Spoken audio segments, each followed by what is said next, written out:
Toi aussi, tu te demandes si nous sommes à la hauteur de nos ancêtres les Gaulois. Imagine-toi 2 secondes. Tu es en train de marcher, tu fais ta petite balade, ta petite promenade, et tu te retrouves là, nez à nez, avec un druide au milieu entre le Dagda et Aristote.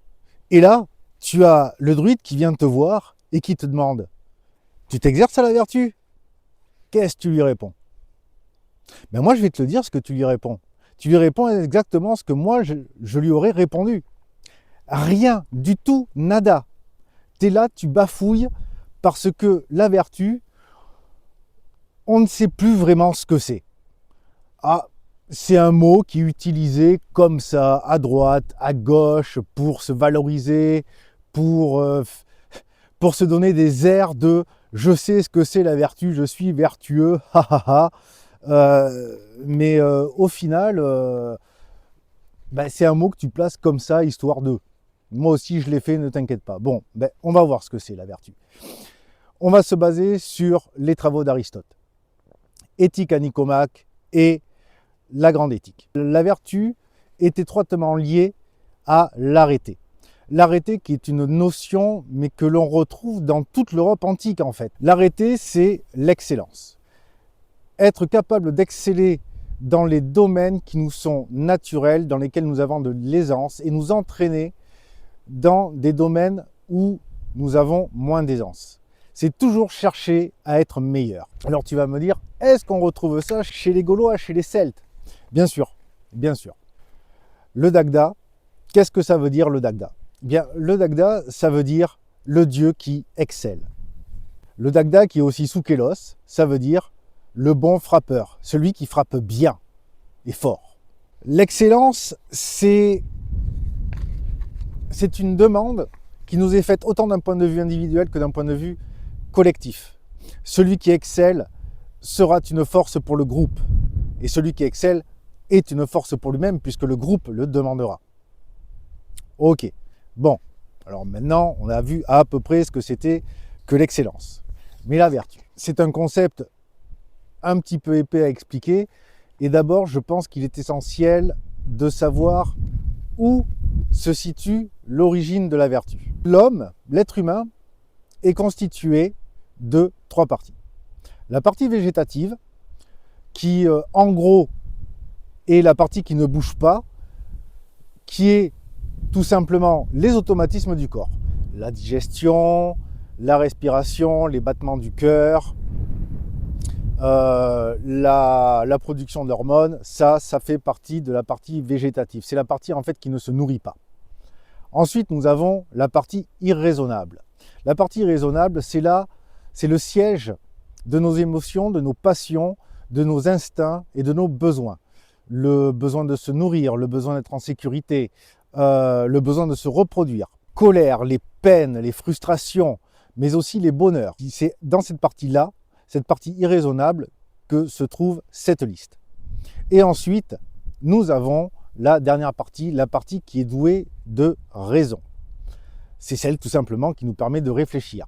La partie irraisonnable, c'est tout ce qui est pathos, les émotions, et la partie raisonnable, c'est tout ce qui est logos. Aristote nous explique que la vertu prend sa source dans la partie irraisonnable de l'âme, puisque la vertu, c'est tout simplement l'application de la raison afin de contrôler, de maîtriser notre partie irraisonnable.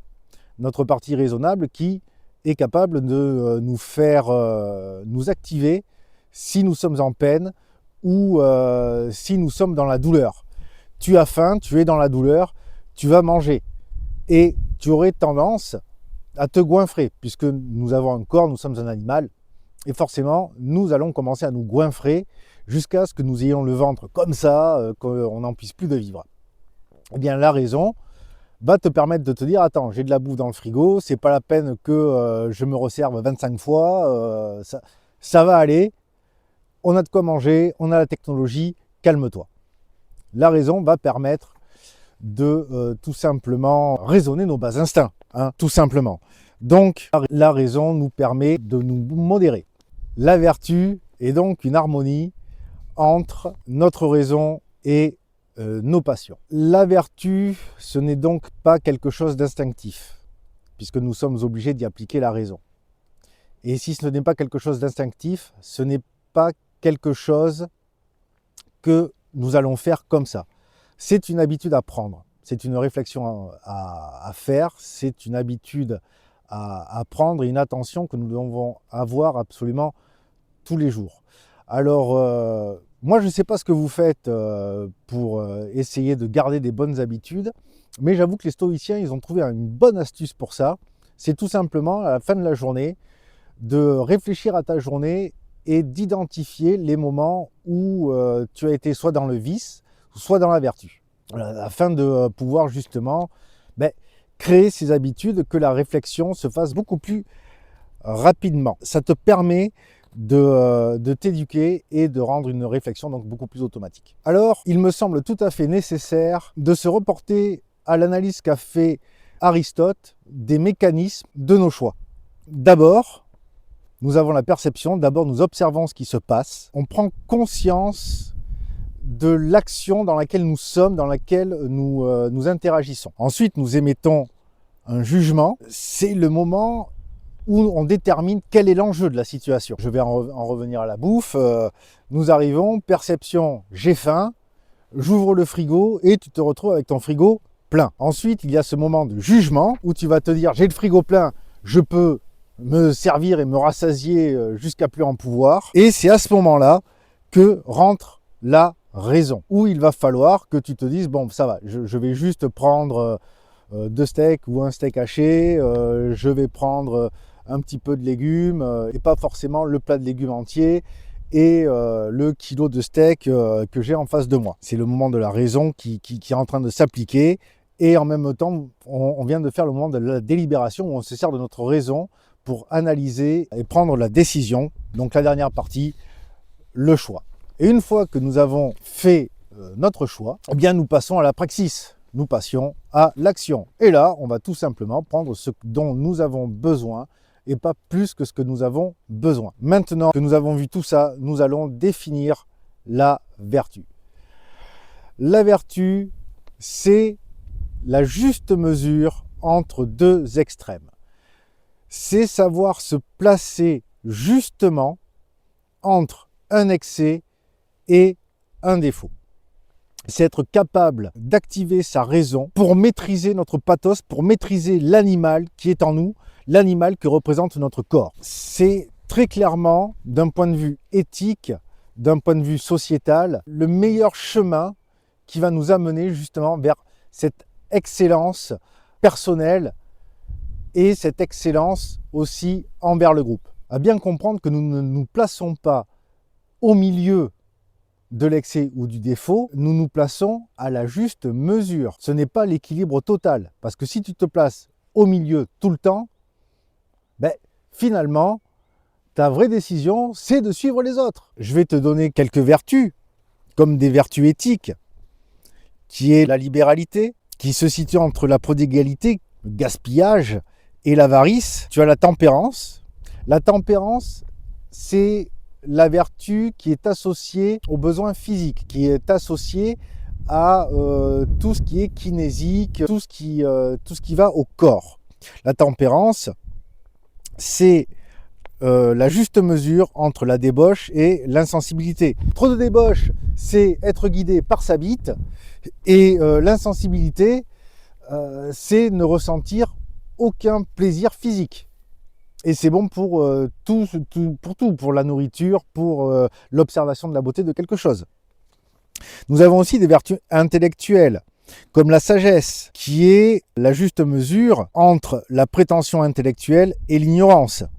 Nous avons la dignité, qui est la juste mesure entre la décence et l'assurance. Nous avons des vertus sociales, comme la juste indignation, qui se situe entre l'envie et la malveillance. C'est la juste colère. Alors tu vois, maintenant, quand on va te demander, quand on va commencer à te parler de vertu, tu vas connaître un petit peu mieux le sujet. Tu pourras te dire si toi-même tu es vertueux. Tu pourras dire à quel point c'est difficile de s'exercer à la vertu chaque jour. Parce que n'oublie pas que la vertu, c'est une pratique de tous les jours, c'est une habitude qui est à prendre. Tu vois bien que si la vertu était utilisé, je pense très sincèrement que notre société, en tout cas notre pays, irait beaucoup mieux. Et la vertu, c'est vraiment quelque chose qui doit s'appliquer du plus bas de l'échelle au plus haut. C'est absolument nécessaire au bien-être de tout groupe. Puisque si tu n'utilises pas ta raison, tu vas être dépassé par tes passions et c'est elles qui vont te guider. J'en reviens à la tempérance. C'est-à-dire, si tu n'as pas de raison, c'est comme ça que tu finis junkie sur la putain de colline du crack. Tu te laisses submerger par tes passions qui vont t'enlever absolument toute motivation. Moi, ce que je fais, c'est que je m'exerce à la vertu. J'en chie. Est-ce que toi aussi, tu penses que la vertu est quelque chose d'absolument nécessaire pour le bénéfice du groupe? Est-ce que toi aussi, tu as envie de t'exercer à la vertu et de frôler l'excellence? La vertu nous mène vers l'excellence et l'excellence nous mène vers le royaume des dieux, puisque notre objectif en tant que Gaulois et pour honorer les dieux qui sont nos grands ancêtres, c'est de nous hisser à leur hauteur et d'avoir cette chance-là de pourquoi pas leur être supérieur. J'ai fait oublier, le contenu sur la vertu t'a éclairé, tu as envie de t'y exercer, un petit j'aime, histoire de motiver tout le monde, que le groupe se motive, un petit commentaire pour nous donner ton avis, si tu as des idées pour pouvoir s'habituer à exercer la vertu, et surtout, n'oublie pas de partager la vidéo à tes amis, afin qu'eux aussi rentrent dans ce processus et que votre groupe devienne le meilleur. Et abonnez-vous.